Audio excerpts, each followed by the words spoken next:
लेकिन this make sense कि आप ये कह रहे हो कि यार मैं गोश्त डिस्ट्रीब्यूट करूंगा और मैं गरीब को वो खिलाऊंगा जो वो अफोर्ड नहीं करता। सब तो मेरे ख्याल में बिल्कुल मीडियोकर भी, अगर आप जिसको मतलब कहना तो नहीं चाहिए किसी जानवर को भी उस तरह से कुर्बानी के, बट अगर जो lowest of the low costing wise जो है वो आई थिंक 30 to 40,000 अभी भी है, 30-40 हजार से नीचे कुछ नहीं है। तो सर इस ईद का एक बहुत बड़ा कमाल है, वो ये है कि ये जो ईद डे 1 होता है ये इस मुल्क में वाहिद दिन होता है जिसमें रेस्टोरेंट बंद होते हैं। हाँ, वरना आपको पता है पाकिस्तान में ईद को- रेस्टोरेंट नहीं बंद हाँ, होता। ईद- हाँ जी, एक तो ये है कि अभी बस खबरें आनी शुरू हो जाएंगी अखबार में, और ये एक्चुअली होता है, मैं मजाक नहीं कर रहा, कि बड़ी ईद से पहले सरकारी अस्पतालों में एक्स्ट्रा बेड लगवाए जाते हैं क्योंकि हुकूमत को पता होता है कि लोग आएंगे, और लोग फिर वाकई आते हैं क्योंकि वो ज्यादा खा लेते हैं और उसके बाद मसाइल शुरू हो जाते हैं। अस्सलाम वालेकुम, मुस्बित शो में बहुत बहुत खुश आमदीद। मैं हूं असल निज़ामी, मेरे साथ हैं अली आफ्ताब। शो को प्लीज लाइक और शेयर करें,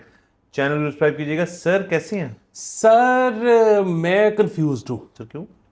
सर मैं इसलिए कंफ्यूज हूँ कि एक तरफ तो इतने ज़्यादा साल यूट्यूब करने के बाद भी हम इन्फ्लुएंसर्स नहीं बन सके, सर और दूसरी तरफ ये कि हमें पता है वो करने के लिए क्या करना पड़ता है, वो हमसे हो नहीं पाता। अब जिस तरह बड़ी ईद आई खड़ी है सर तो होना तो ये चाहिए कि हम लोगों को बताएं कि आपने ये कैसे करना है, लेकिन हम वो कॉन्फिडेंस हमने नहीं आता कि देखो मैं तुम्हें बताऊंगा कि तुमने कैसे बड़ी ईद करनी है। सर क्योंकि ये मेरे ख्याल में एक ये इस किस्म की चीज़ है जो अब लोगों में उसकी कमी है कि बहुत सारे लोग अब कहते हैं कि मैं बताता हूँ, मैं करता हूँ। जो लोग जो नहीं बताता ना वो माइनॉरिटी में जा चुके हैं, आपके मेरे से लोग जो कहते हैं कि अगर हमें पता भी है ना यार एक बंदे खुद करेगा ना खुद सीखेगा। जब बंदा चीज़ खुद सीख जाए ना उसको किसी की जरूरत नहीं है, फिर आप सिखाई चले जाएंगे। सर स्पून फीडिंग नहीं हो सकती, अब स्पून फीडिंग का दौर ही नहीं है। आप ही करो एक बारी, सारा आके जिंदगी सेट हो जाएगी। सर बेहतरीन है। लेकिन इसमें ये है कि हम ना कुछ नए रास्ते दिखा सकते हैं। उसकी वजह ये है कि अगर कहीं हमें ये महसूस हो कि ये बंदा जो है ना जितना इसमें पोटेंशियल है इंजॉयज लेने का, ये उतना इंजॉयज नहीं ले रहा जिंदगी में, तो वहां हम उसको नए रास्ते दिखा सकते हैं कि ये करोगे इसमें भी लुत्फ आएगा। साहब बेसिकली कह रहे पीछे एक हाथ हो हमारा कमर पे, लेकिन पीछे हाथ हो जरूर है। बिल्कुल। और उसकी वजह ये है कि मुझे ना ये बड़ी ईद में एक थोड़ी सी ना ये सैड बात लगती है कि यहाँ पे आपने नोट किया होगा कि अगेन बुराई कोई नहीं है, देखें मतलब, और मुझे है ना लोग जो कहते हैं कि हर चीज़ को प्रोडक्टिव होना चाहिए, मतलब ये जो है ये पूरी एक्सरसाइज प्रोडक्टिव नहीं है, ये वो भी बकवास है। एक बंदा जो है वो सारा दिन प्रोडक्टिव नहीं हो सकता। दो अगर लौंडे बैठ के शाम को बेयर पीते हैं तो इसमें क्या प्रोडक्टिव है? कुछ भी नहीं है, मतलब बुरी बात है, हर लिहाज से बुरी वो बात है। स्टीम लेट ऑफ कर रहे हैं। हाँ, तो इसी तरह को बैठ के कोई और किसी की एक्टिविटी, कुछ टापू खेलता है मतलब इसका तो कोई वर्ल्ड कप भी नहीं होता, ठीक है, तो आप क्या कहो? आजकल कौन खेलता है? वो लोग खेलते हैं सर मैं ऐसे कह रहा हूँ कि वो कितना को बड़ा नाम पैदा कर लेगा ये करके, लेकिन अब अगर एक बंदा खेलता है तो आपके ख्याल में वो गलत करता है? नहीं, ठीक वो उसका दिल करता है वो खेलता है। लेकिन मुझे बहरहाल ये बात सैड लगती है कि यहाँ पर जो एक मुकाबला होता है कि किसका जानवर ज़्यादा खूबसूरत है, एक तो मुझे ये भी समझ नहीं आती कि खूबसूरत क्या होता है मतलब मेरी तो वो आई डेवलप ही नहीं हो सकी जो बता सके कि ये जो है ना जानवर फिट है। नेक्स्ट आगे चले। so, मैं एक और तरफ ले जा रहा था बात को, लेकिन मैं कहा ऑफ टॉपिक ना हो जाए। हाँ सब मेरे कहने का मतलब ये है कि देखिए मतलब ये तो बड़ी तरीन इबादतों में से एक है, इसमें कोई शक नहीं है, और जो कर सकता है उसको ज़रूर करनी चाहिए। लेकिन ये जो है ना कि हमारी स्मॉल टॉक का हिस्सा बन जाता है ये, और बेसिकली एक तो ईद से 2 महीने पहले शुरू हो जाता है कि किसने कब जानवर लेने जाना है। फिर वो ईद के दिनों में ये होता है कि जी वो मैं किसी के 6 चक्कर लग गए हैं मंडी के, किसी के 4 लग गए हैं।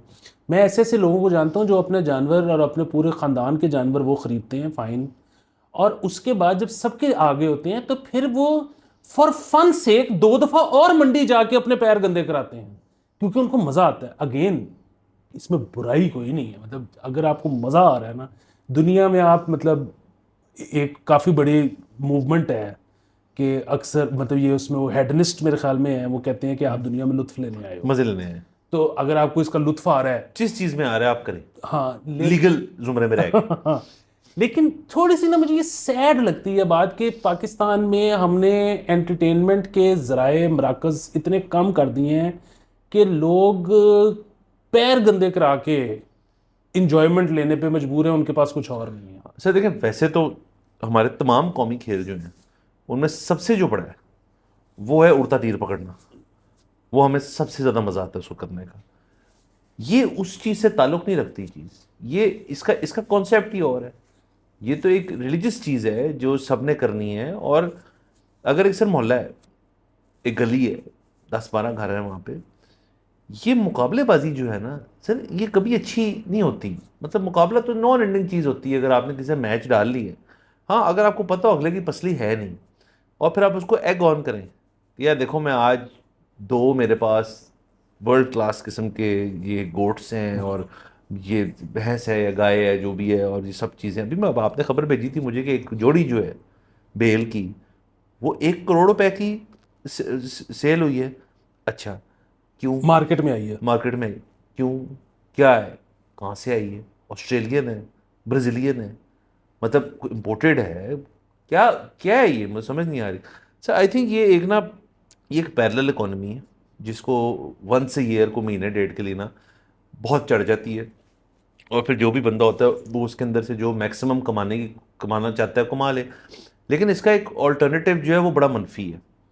वो ये है कि मेरा अपना ख्याल है, ये स्टैट्स में निकालने की कहीं ना कहीं से कोशिश करूँगा, हालांकि मुश्किल है निकालने स्टैट्स, बट मेरे ख्याल में इस दफ़ा बहुत सारे लोग जो हैं वो हिस्सा डालेंगे बदतदरीज। मेरे ख्याल में इस मुल्क में हिस्सा डालने वाले जो हैं, जो पहले घर पे कुर्बानी किया करते थे, वो अब हिस्सा डाला करेंगे। बिल्कुल, और जो हिस्सा डालते थे वो करेंगे ही वो नहीं। करेंगे ही नहीं। सो ये तो इकोनॉमी का वो है जो हम जिस तरफ जा रहे हैं। दूसरी चीज़ ये है कि सर ये फिर ईद पे भी ख़त्म नहीं होता। ये आप कम कह रहे हैं कि 1-2 महीने की एक्टिविटी, ये उसके आगे आने वाले 3 महीने में भी जहाँ बैठे हैं तो वो बात होती है कि फलाने ने ए लिया सी तो फिर मैं ए लिया तो फिर सी वेख्या तो उहदे च ए मसला निकला। सो ये एक पूरा अगेन उनको मज़ा आ रहा है और हमें मज़े के ख़िलाफ़ कुछ वो नहीं है। लेकिन फिर वही बात है कि जिस तरह आपने मुकाबलेबाजी वाली वो सारी बात की है ना, अब आपने बेसिकली रिलीजियस चीज़ों में मज़े लेने शुरू कर दिए हैं, मुकाबले करने शुरू कर दिए हैं, जो कि अगेन मुझे नहीं पता कि ये कितनी कोई अच्छी बात है। अच्छा, फिर वही चीज़ के लोग गाड़ियों में भी ये करते हैं। लोग कहते हैं कि जी मैं गड्डी एने दी सी तो मैं गड्डी तो महंगा नंबर लवा लिया, ये भी मुकाबला है। अगेन मेरा तो ये ख्याल है कि उससे भी बेहतर काम है जो किए जा सकते हैं। मतलब गड्डी के नंबर पे इतने पैसे खर्चना जो है वो शायद कोई बहुत अच्छा काम नहीं है। अच्छा, ये जो 1 करोड़ रुपए की बैलों की जोड़ी जो आप जिक्र कर रहे हैं इसका, अगर तो इसमें से गोश्त निकलता है को 50 बैलों जितना, तो मतलब समझ में आती है। कुर्बानी का मकसद ये है कि ऐसे लोग जो कि गोश्त नहीं जिनको मिलता वो साल में खाएं एक डिस्ट्रीब्यूट करें। हाँ, एक दफ़ा तो खाए ना साल कोई। तो बात ये है कि आपने वो उस 1 करोड़ में आप नॉर्मल बैल ले लो 500, बजाय कि आपने वो जोड़ी जो, और वो क्या है कि जो खूबसूरत है, मतलब पता नहीं फैसला कौन कर रहा है कि खूबसूरत। इससे फर्क क्या पड़ता है कि है या नहीं है? मतलब उसका सोशल मीडिया पेज बनाना है आपने, उसका इंस्टाग्राम हैंडल बनाना है, एट मतलब बड़ी ईद, माए गाय एट ईद, मतलब इस किस्म की चीज़ करनी है, तो समझ नहीं आती मुझे कि। और सोशल मीडिया से इसके अंदर उसका भी कसूर है, क्योंकि पहले तो आप ये चीज़ एडवर्टाइज कर ही सिर्फ अपने घर की 4 दीवारी में कर सकते थे, अपने रिश्तेदारों को, ज़्यादा अपने हमसायों को। अब तो आप पब्लिक एट लार्ज को बता सकते हैं कि जी मैंने इतने की ये चीज़ खरीदी है, और ये देखें इसकी ये तस्वीर है, ये इसकी खूबियाँ हैं, ये खूबसूरती है, जिस तरह आप कह रहे हैं, जो कि ज़ाहिर सब्जेक्टिव चीज़ है। तो सर सोशल मीडिया भी इसके अंदर एक एलिमेंट डालता है ना। बिल्कुल। अच्छा, दूसरी एक और चीज़ है, वो ये है कि वो जो होते हैं ना कि हमने बहुत ही बड़ा बैल या बहुत ही बड़ा बकरा ले लिया। अगेन मेरा ये ख्याल है कि आप उतने पैसों में 3 ले लो बजाय कि वो एक बहुत बड़ा लेने के, क्योंकि गोश्त की डिस्ट्रीब्यूशन कितनी ज़्यादा हो सकती है इसको भी आप एक तरफ छोड़ दें। एक बकरा या एक गाय जो है वो एक ख़ास हद तक बड़ी हो सकती है। मतलब ये आप बिल्कुल इंसानों के उसमें सोच लें कि अगर एक इंसान है जो ज़रूरत से ज़्यादा बड़ा है, तो इसका मतलब है आप उसको जब किसी डॉक्टर के पास लेके जाएंगे वो कहेंगे इसमें कोई प्रॉब्लम है, ठीक है, वो उसको ट्रीट करेंगे। यानी कि ये जो आप इतनी महंगी एक चीज़ खरीद रहे हो that is unfit for eating, उसका कोई प्रॉब्लम है, उसको इलाज कराओ, आप उसको खाओ मत, उसका आपको भी प्रॉब्लम हो जाएगा वो खा के। तो ये चीज़ें जो है मेरे ख्याल में मलहूज़ सर खतर। बिल्कुल सर, तस्वीरें मैं देख रहा था, कुछ लोगों ने तस्वीरें लगाई हुई थी, वो लग रहा था कि आर्नल्ड श्वार्ज़नेगर खड़ा हुआ है, मतलब उस तरह से, और बड़ा अजीब सा लगा मुझे कि ये ठीक नहीं हो सकता। और दूसरी तरफ से दुनिया की सबसे महंगी तरीन जो बैल या गाय या जो होती है फॉर मीट कंजम्पशन जो होती है, वो तो जापान में होती हैं। जो उनकी ग्रास फेड वागू, ऑलिव ग्रास, पता नहीं क्या क्या उनमें नस्लें होती हैं, लेकिन उनका जो गोश्त है वो दुनिया में सबसे महंगा बिकता है। अब उनको आप देखेंगे, मैंने बहुत उस चीज़ को, मतलब मैंने वीडियोज देखे, उनमें एक भी जानवर जो है वो उनसे करीब करीब नहीं मिलता है जो आर्नल्ड श्वार्ज़नेगर वाली बात कर रहा हूँ मैं। तो सर वो तो दुनिया का आउट क्लास जानवर है ना, मतलब उसको, उसकी जो जिस तरह से रखा गया है, परवरिश, फीड, उसकी केयर, उसकी मेडिकेशन और सब कुछ जो है, वो तो दुनिया मानती है उसको। तो वो अगर लगने देखने में एक नॉर्मल उस तरह से लग रही है, लेकिन ज़ाहिर है उसके अंदर जो गोश्त है, उसकी मार्बलिंग की बात कर लें यार, उसकी बाकी उसकी क्वालिटीज़ की बात कर लें, तो वो आउट ऑफ दिस वर्ल्ड है। तो फिर ये वाली जो है, फिर अगेन आपकी वाली बात है, फिर खुद को मसला है, क्योंकि बेस्ट तो उन्होंने बता दिया कौन सी है।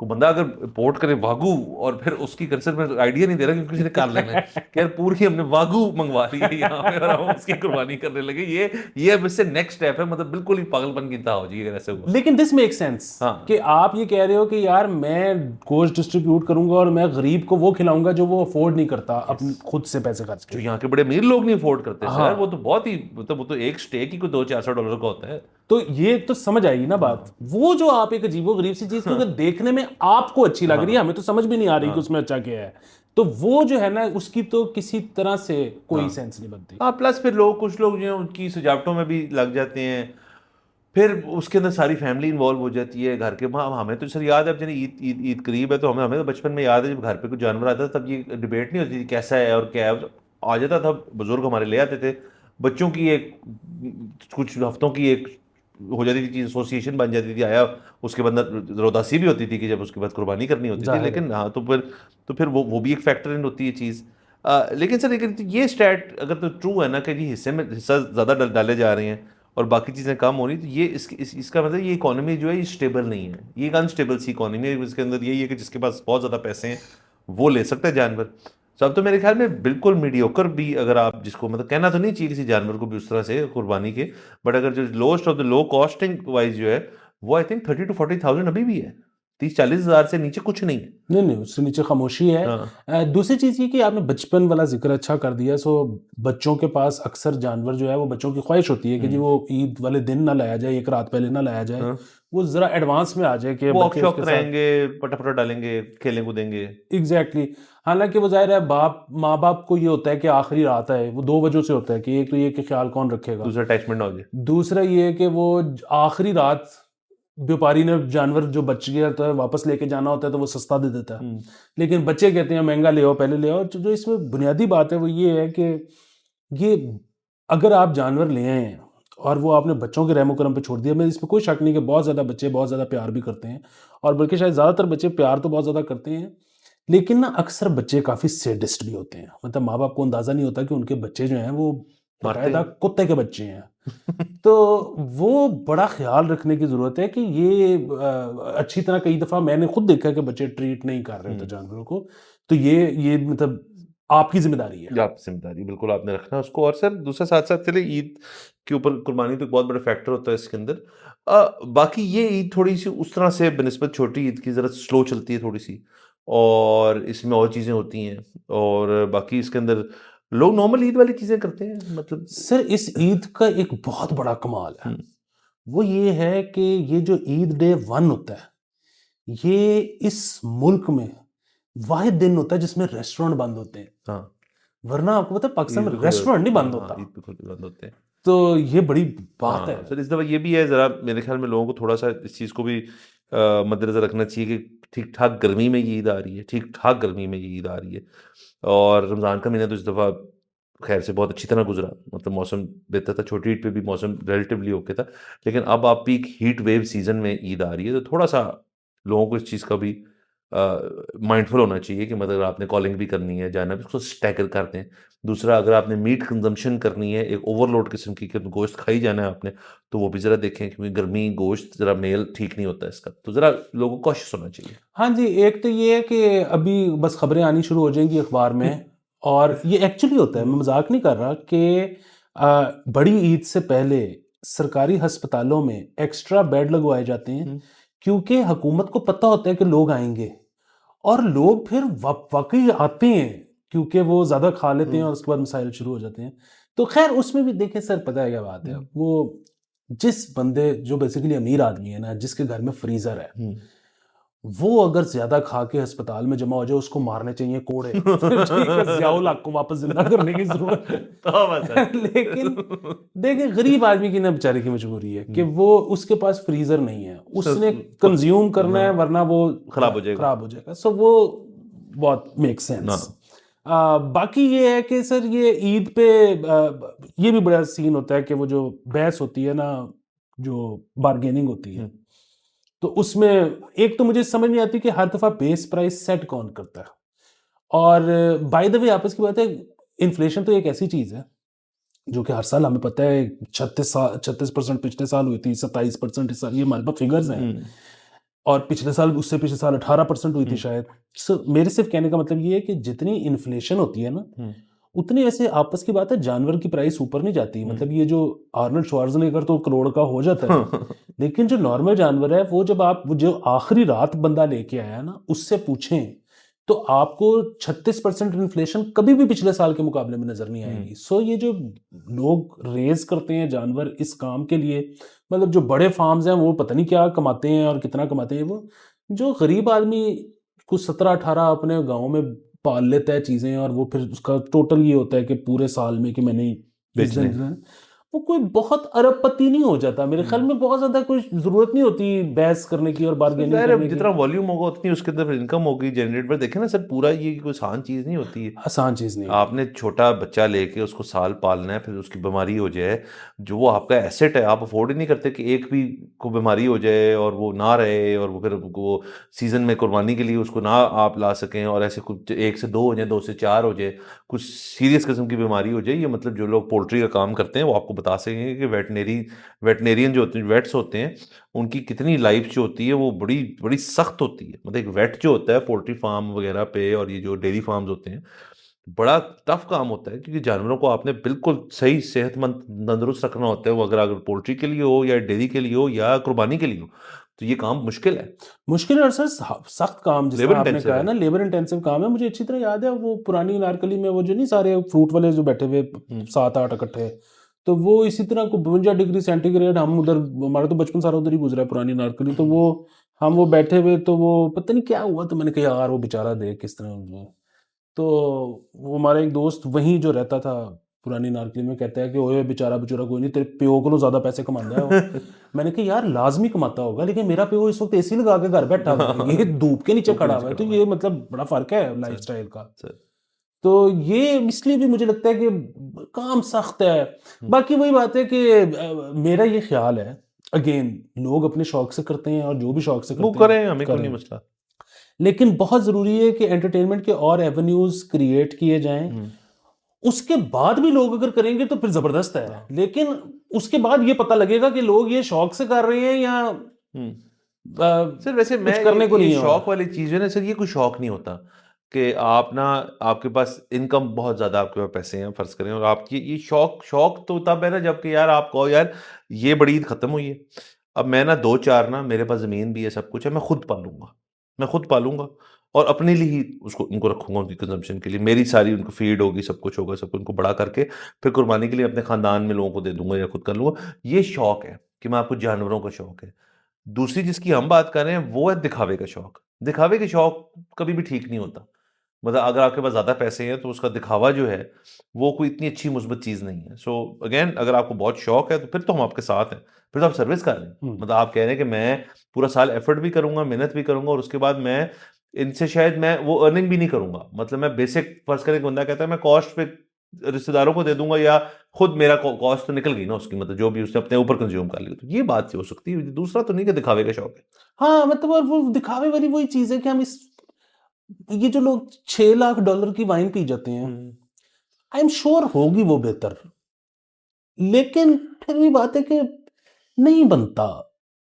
वाइन क्या होती है? और इसी तरह मतलब रिलीजियस चीज में जब आपने वो दिखावा और मतलब शोशा, बेसिकली शरीके का कलेजा साड़ना है आपने, ठीक है, मोहल्ले वालों की आपने वो कर देनी है कि कम से कम 3 महीने सिर्फ मेरे बारे में बातें हो, बात है। तो मतलब हाँ सर, सर बाकी तो किसी ने 6 लाख की वाइन पीनी है तो पिए, वाइन तो वैसे ही विमटो होती है मतलब ग्रेप जूस ही होता है सर, तो किसी ने पीनी है पिए, हमें नहीं, हम पिए। नहीं रोक रहे किसी हमें को। किसी को शौक है कि किसी की पसली है तो जो मर्जी करना करें यार, हमें कोई टेंशन नहीं है। बट अगेन उसके वो अगर आप पता चले ना आपको बाय द वे कि यार एक बंदा है, वो मुझे नहीं पता था, उसने ना एडवर्टाइज किया ना कुछ किया, लेकिन वो बड़ा शौक रखता है और उसका जो सेलर है उसमें $6 लाख की वाइन पड़ी हुई है उसके अंदर, और वो मजे से अपने दोस्तों को पिलाता है, खुद पीता है। फाइन, हम तो कहते इस चीज को मानते ही नहीं, कुछ की लानत भेजते हैं, बट को करता है तो ये अच्छी बात है। हाँ, को बंदा जो है उसने यूं बोतल रखी हुई है साथ, उसने यूं तो सेल्फी मारी हुई है कि ये उसके ऊपर लिखा हुआ बड़ा बड़ा कि $6 लाख की वाइन, वो अजीब सी बात है। मुझे वो ये चीज बढ़ती जा रही सोसाइटी में, इसको चेंज करना चाहिए। हाँ मतलब फिर भी बात है कि, और एक बंदा अगेन वो जिस तरह होता है ना कि गाड़ी का नंबर महंगा लगवा लिया है और गाड़ी का बम्पर गोल्ड प्लेटेड कर दिया है, या वाइन $6 लाख की पी ली है टाइप सीन, ये तो है, तो आप इसमें भी शरीक का वो कर रहे हो, लेकिन वो ये है ना कि बट ठीक है, फिर बस शो ऑफ है और वो सारा कुछ, ये इन सारी एक्टिविटीज का रिलीजन से कुछ लेना देना नहीं है दूर तक। वो तो फिर और ज्यादा मुझे लगता है कि थोड़ा सा ना शेडी हो जाता है काम, कि यार मतलब आप उसकी आड़ में तो ना करो, फिर ले लो गाड़ी, फिर ले लो वाइन, वो उसकी। हाँ, शोध बने सर, वो भी देखें उसकी तो साइकोलॉजिस्ट ने एंड वेरियस स्टडीज के अकॉर्डिंगली जो बंदे फिर इस तरह की चीज़ करते हैं कि मतलब वो एक गाड़ी को लेके सबसे पहले कहते हैं सीधा पहले ये मोंटगोमरी रोड जाएगी, इसके शीशे काले होंगे, इसके ऊपर वो क्रोम लगेगा, उसके पीछे 2-4 स्टिकर लगेंगे और नो फियर लिखा जाएगा और ये सारा कुछ होगा। फिर वो भी, और फिर जो लोग बड़े बड़े रिम डाल लेते हैं गाड़ियों के अंदर, फिर ये गाड़ियाँ होगी, फिर उसके अंदर गोल्डन रंग करवा लेते हैं। मतलब जो भी इसके साइकोलॉजिस्ट तो ये कहते हैं कि मतलब कोई कॉम्पनसेट किया जा रहा है किसी किसी चीज़ के लिए, कि मतलब जो उधर मसला है उसको इधर से कॉम्पनसेट करें। मतलब अमूमन लैंड क्रूजर वाले जो लोग होते हैं, मुझे मेरा उनके बारे में ख्याल होता है ये कि मतलब वो मसाने छोटे हैं तो इस किस्म की कोई सर मुझे लगता है ये, और साइकाइट्रिस्ट सर लोग कहते हैं कि इस किस्म के लोगों को मसले होते हैं। मतलब जो लोग बड़ी बड़ी इमारतें बनाते हैं या बड़ी बिल्डिंग, बहुत भाई मेरा ऑफिस है वो 80th फ्लोर पे, क्यों भाई कितना ऊपर क्यों जाना है, बेसमेंट में भी हो सकता है तो ये भी सर मसले हैं लोगों के। हाँ, बाकी ये है कि वो हम पहले भी बात कर चुके हैं, लेकिन रिपीट कर देते हैं कि आई डोंट नो कि वो बकरे कैसा महसूस करते हैं जब आप जाके तो उनको रिजेक्ट करके अगले पे चले जाते हैं, तो मतलब वो बकरे का भी दिल है आप बकरों को रिजेक्ट ना करें। फिर ये है कि वो जो उनके बॉल्स पे ठुडा मार देते हैं, क्यों बात की थी, ये नहीं करना, ये नहीं कर। फिर ये है कि वो जी दोंदे चौदहे के चक्कर में वो जो बूढ़ा हो गया जिसके 4 दांत आ गए हैं, प्लास से 2 दांत निकाल देते हैं। यार गलत बात है, ये दांत वाली चीज भी नहीं, और गोड बॉलिंग नहीं करनी चाहिए, मैंने पहले कहा था। और लास्टली जो सिर्फ देखें, रिजेक्शन जो है ना वो एक बड़ी आर्ट है, और वो आपको बड़े तरीके से करनी होती है। अगले को महसूस नहीं करना चाहिए कि आपने रिजेक्ट किए, और ये ह्यूमन बीइंग्स में भी, मतलब अगर आपने किसी को फॉर वॉट एवर रीजन आप जॉब के लिए रिजेक्ट कर रहे हैं, रिश्ते के लिए रिजेक्ट कर रहे हैं, वैसे ही आपका कोई टाइम अच्छा गुजरा है लेकिन अब आपको नहीं पसंद आ रही, दूसरे को रिजेक्ट कर रहे हैं, तो आपने बड़ी तरीके से करना है कि अगले को फील ही ना हो, अगले को एंड में लगे कि यार ये यही चवल है, इसी की गलती है, ये तो अच्छा हो रहा है मेरे साथ कि ये मुझे छोड़ के जा रहे हैं, कि मेरे में तो मैं तो बेस्ट हूँ। तो बकरे को भी होना चाहिए कि आप खड़े हो रिजेक्ट कर रहे हो, यार मेरे में मसले, तेरे में कोई मसला, तू फिट है। हाँ, आपने बकरे को एसएमएस पे नहीं बताना, आपने उसको फेस टू फेस बात करनी है, करना है सर। ये एसएमएस और ये व्हाट्सएप पे तो जो लोग करते हैं तो बुजदिल होते हैं सर, वो काम तो करने सर। अगर सर बंदा वो होता है, फिर जो बंदा है या बंदी खड़े खड़े हो कहते हैं यार क्या हूं नहीं समझ आ रही मैनू यार, it's me, it's not you sir वाह सर, ये तरीका सर, इजाजत ले सर प्लीज, मेरे ख्याल में आज जितना को ज्ञान हमने बांट दिया बड़ी ईद पे। Thank you so much for watching. अगले एपिसोड में मुलाकात होगी। खुदा हाफिज।